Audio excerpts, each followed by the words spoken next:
Sige na, pwede na mag-start. Talagang meron.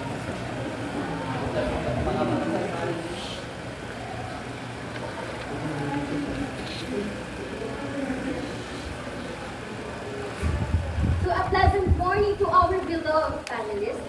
So today, we will discuss about our study entitled Effectiveness of Fresh Dried Banana and Calamansi Peel as Fertilizer to the Growth of Tomato Plant, also known as Solanum, Lycopersicum, or Roma. So before we proceed, we would like you to know that we will use banana and calamansi peels, and we will dry and crush them. So now we will proceed to our rationale. Rationale of the study. This research is important as it discovers how easily accessible waste, such as banana and calamansi peels, can be used to reduce waste. The outer covering of banana and calamansi fruits have been always discarded as waste when we consume it. That's why these fruits are one of the leading contributors in terms of food waste. The increase in the amount of waste that banana and calamansi peels causes pollution to our environment. However, this waste can also be used for organic farming, which can reduce waste, and it can also provide great benefits for plant growth. So the rationale of this study po namin, we are discovering how accessible banana and calamansi peels. So in our study, as I said before, we will use these peels as our fertilizer to tomato plant growth. Next one, our statement of the problem. So our statement of the problem, or the SOP. So our SOP1 is, how can the banana and calamansi peel fertilizer be described in terms of color, aroma, and texture? So in color, we will examine the color of the fertilizer, determining the visual appeal and potential for relation between it and X. In the aroma naman, the aroma of the fertilizer can provide insight into its decomposition, process, and potential other issues. And in the texture evaluation will help us understand the physical form of the fertilizer, which could impact its handling and application. In our SOP2, how can the effectiveness of the banana and calamansi peel fertilizer can be described in terms of plant height, leaf count, and soil texture? And in our SOP3, how can the effectiveness of the commercial fertilizer be described in terms of plant height, leaf count, and the soil texture? So in our SOP2 and 3, we look at the plant's height, leaf count, and soil texture. In the plant's height, monitoring the height of the plants treated with the fertilizer, which are the BCPF and the commercial fertilizer, can assess to promote their vertical growth.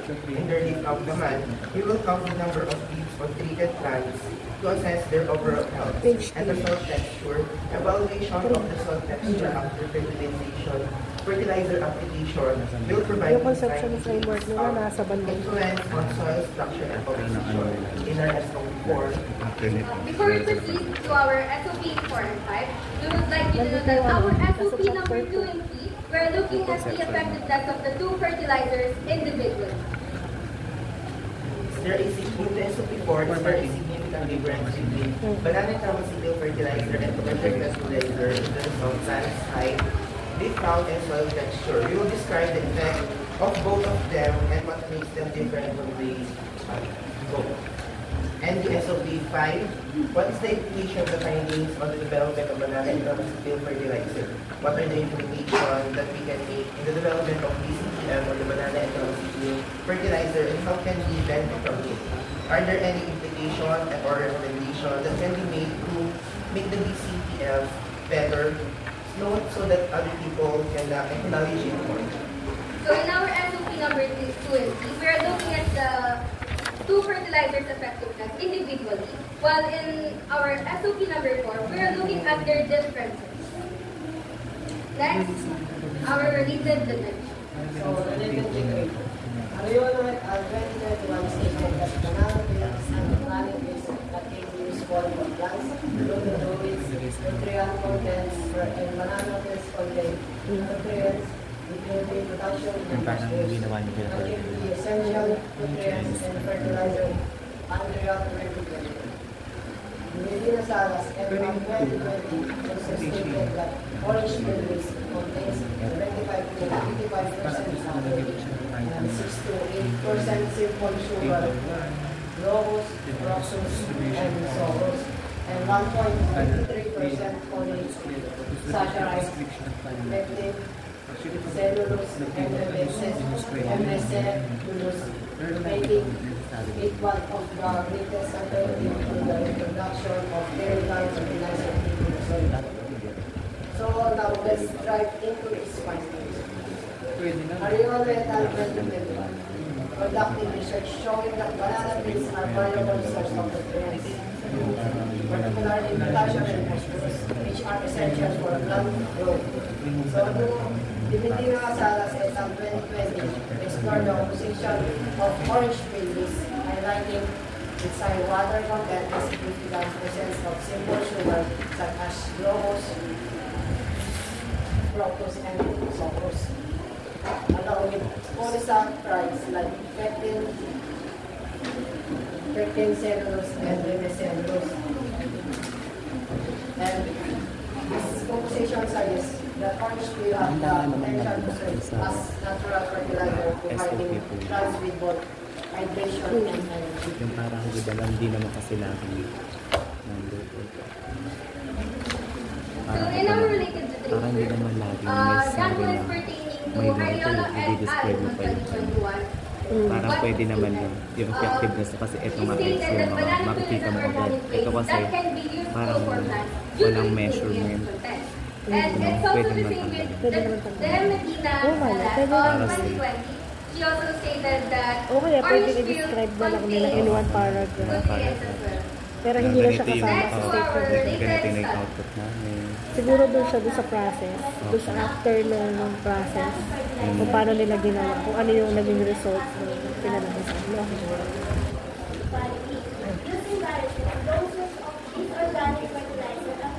Oo, parang hindi mo nila. Kasi kung parang isip mo na mga kandidato, gumawa nga kami ng device. Di naman namin din-describe yung device na ganito na siya kalaki, ganito yung More more on testing na kanya. results. Ganito siya kabilis.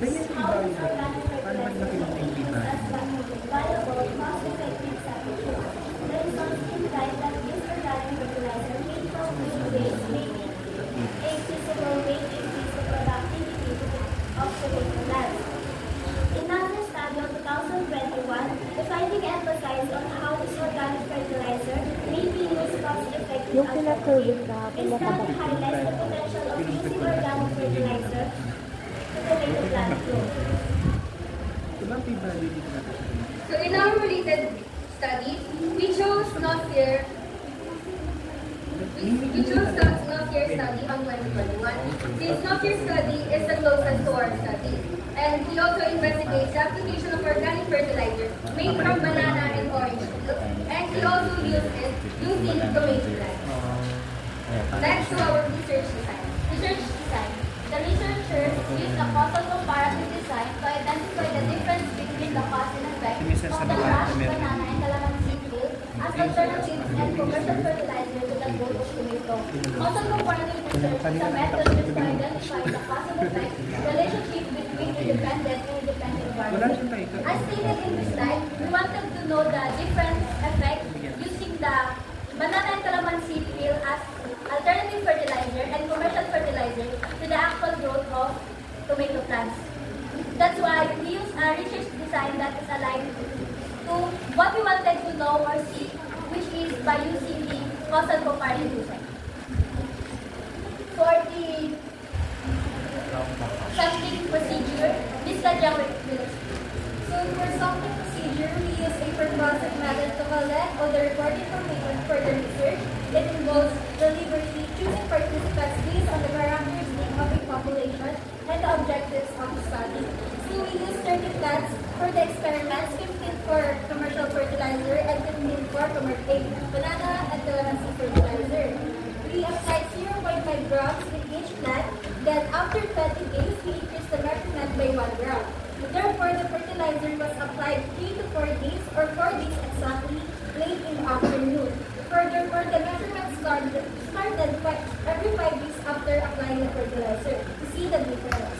Thus, a self-made observation form was used with 540 items to record the measurements for the past 30 days.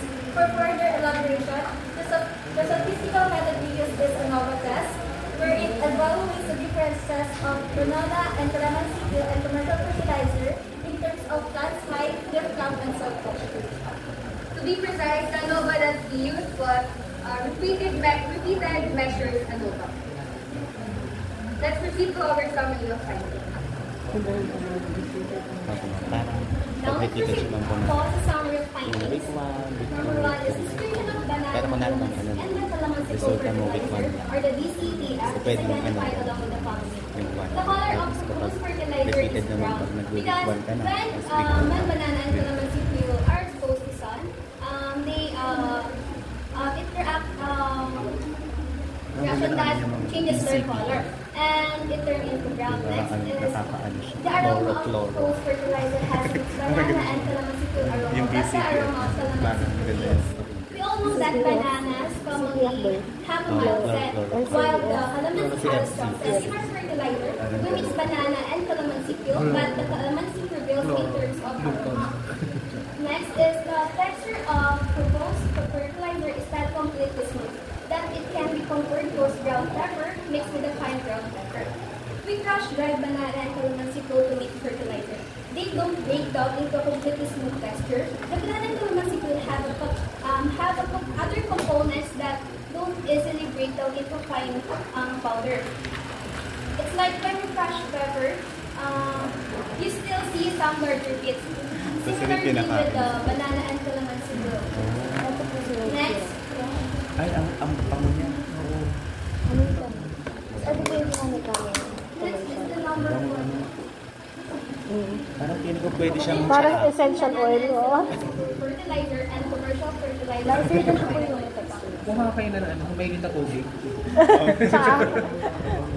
Green tea. In terms of plant height, banana and calamansi peel fertilizer and commercial fertilizer show a significant difference with a p-value of 9.35 times 10 to the negative 62, Acceptable which yun. means Kunwari, there is a small difference in plant height between using banana and Ba't yung pinag-curving? Binina mo yun? Next is Ito parang curving. Ito tayo bila.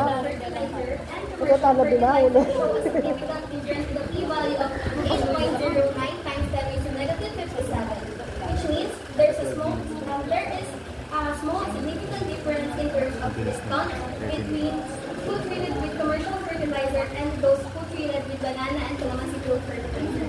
Next, in terms of soil texture, banana and calamansi peel fertilizer and commercial fertilizer show a significant difference with a p-value of 0.00180 for 66, which means that there's significant difference in soil texture between food treated with the banana and calamansi Uy! peel fertilizer. Detang kaya kayo na po. Ang Tulala mo kadabla, bulong. wala ka. Pero mas wala bulong. Wow. Parang malaki yung dahon ng kahapon. Ano siya, ma'am eh? Pareho sila, tomato. Hindi, ma'am. Ano ka? Talong yun. Eggplant ka. Ay, talong yun. Takala akong bago pala rin. Sige, continue. Menyat kayo yata nga bono ka service. Before we proceed to the conclusion namin, I would like to inform you that Ay, we only abono. focus sa summary of findings number SOP number 1 and 4 since this is our studies focus, the description of our proposed fertilizer and the difference between commercial and our proposed fertilizer. So we will now proceed to our conclusion. So in our conclusion, we only concluded the result of our study. So our first conclusion, the process of exposing the banana and calamansi peels under the sun after washing and drying them will make their color turn brown. Exposing banana and calamansi peels to sunlight after washing and drying them results in a medium brown color due to a chemical reaction caused by sunlight exposure. Next, crushing the dried banana, dried peels, and sieving them using a strainer will make its texture a little smooth. It is comparable to a mixture of fine and coarse ground pepper. Crushing and sieving the dried peels produces a texture that is somewhat smooth, resembling a mixture of white and coarse brown pepper. Next, the aroma of banana and calamansi peel mixes, but the aroma of calamansi peel is more dominant. When combined, the aroma of banana and calamansi peel mixes, but the scent of calamansi peel predominates over that of banana peel. Next, a statistical analysis showed that these two fertilizers were beneficial for increasing plant height. However, banana and calamansi peel fertilizer, BCPF, has a higher performance than commercial fertilizer, consistently compared to plants treated with commercial fertilizer. Our statistical analysis revealed that both fertilizers increase plant height with banana and calamansi peel fertilizer, outperforming commercial fertilizer in enhancing plant growth. Next, the outcomes showed that the banana and calamansi peel fertilizer has a better performance in terms of improving the plant's leaf count. Thus, plants treated with BCPF increase more leaf count than the plants treated with commercial fertilizer. So, the result indicates that banana and calamansi peel fertilizer is more effective in enhancing leaf count in plants compared to commercial fertilizer. Lastly, in terms of the soil texture, it was proven that banana and calamansi peel are much more effective than commercial fertilizer. Therefore, using banana and calamansi peel has a better performance in nourishing the quality of the soil over commercial fertilizer, as the soil helps the plant nurture all the nutrients needed by it. So, analysis of soil texture revealed that banana and calamansi peel are superior to commercial fertilizer in improving soil quality, thus promoting better nutrient absorption in plants. So, our conclusion is connected to our SOP. And before po tayo mag-process recommendations, I would like to know na yung first two po, ito po yung BCP, fertilizer. Yung pang-apat and pangatlo po, ito po yung commercial fertilizer. And ito po yung walang fertilizer. They all have the same... walang fertilizer. They all have the same water structure. Binilad mo yun. So now we will proceed to our recommendation. So, ako pala, walang fertilizer. Hindi ako nag-share ito eh. There was no chemical added to the fertilizer itself. And its availability, especially in rural areas, make it more convenient. Maybe this product will be a source of profitability. It will also be a way to control illness that we live in our community. Those with fertilizer. And the most important thing is to promote the use of organic fertilizer rather than using commercial fertilizer that can harm the environment. Next is the proper preparation of the fertilizer is essential, including for washing and drying the banana and calamansi peel until they turn black, solid, and oily.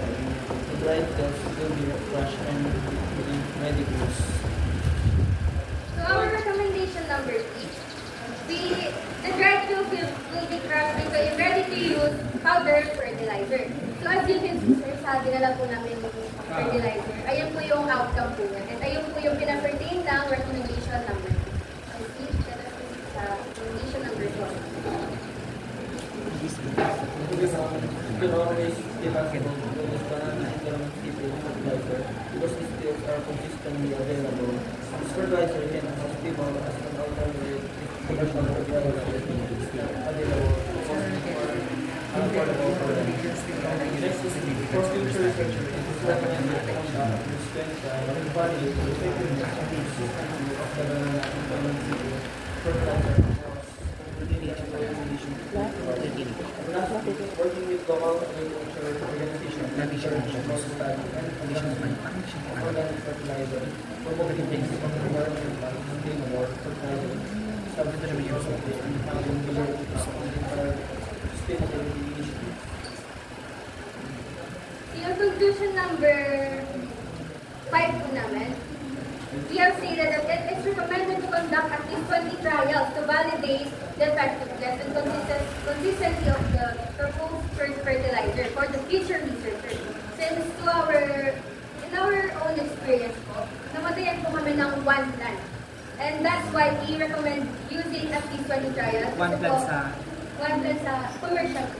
Sa commercial naman siya. Yes. Wala namang problema kasi focus naman kasi yung mismo product ninyo. That's why kung sir, recommended ko yung gumamit ng more than 20 trials. Kasi kapag, siguro kapag limited po masyado yung trials, kapag po namatay po yung karamihan is makakancel po and magbaback to zero po yung trial po or yung trial.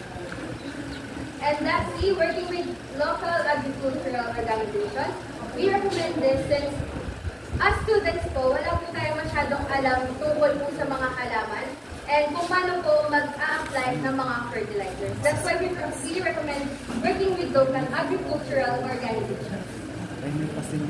That is all for our presentation. We are now open for and recommendations. Magtatanong ba mo? And so my first question is, can you please rate your research from 1 to 10, 10 being the highest and 1 being the lowest? Base doon sa pagkakatupi ko. Yeah, so kung i-rate nyo ang inyong research, 1 to 10, anong rating nyo? Base po, meron po ba kaming basis? Hindi, ano lang rate? Kayo. For us, in first one is 10 out of 10. Since po, ginawa nga po namin itong research paper na po para makatulong lang po sa environment. So, gagawin ko po 10 out of 10 na po. Since alam ko na po na meron po advantages po itong ginawa po namin sa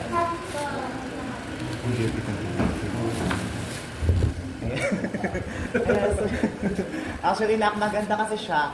Maganda ang resulta, maganda ang paper, maganda ang mga nagpe-present, maganda ang panelist.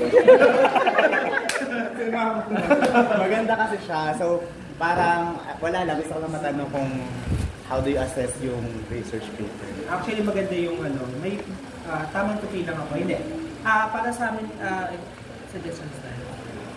Wala na kang matanong eh. Ay, si Ma'am Kenz. Hindi nyo tinry sa ibang plant? Parang nag-focus. Siguro pwedeng yun, for future research. Oh, for future research. I-add nyo na doon sa may, sa future research na gumamit ibang plants. Para mag-suggest kayo ng ibang plants na gamitin. Oh, like eggplant, ganun. Kasi, di ba, yung eggplant ka pero oh. Eggplants naman para next.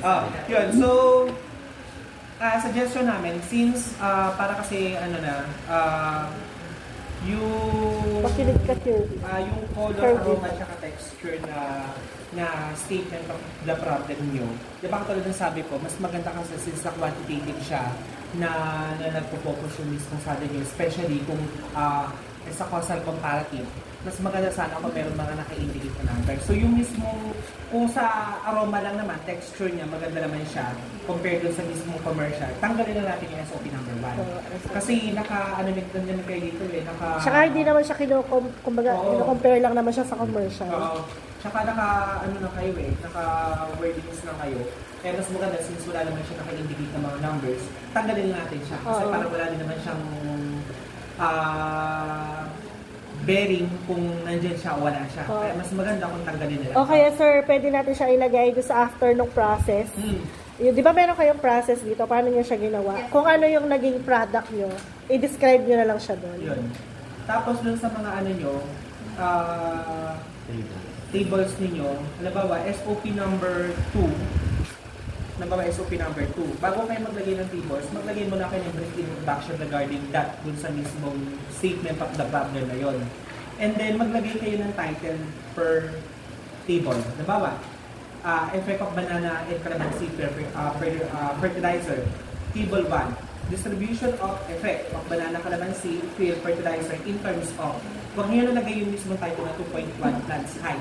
Ilagay nyo siya doon, table 1, plants height. Nagay nyo siya. So, nagbibigay ng mga sample. The rest of the table, nagay nyo siya. No?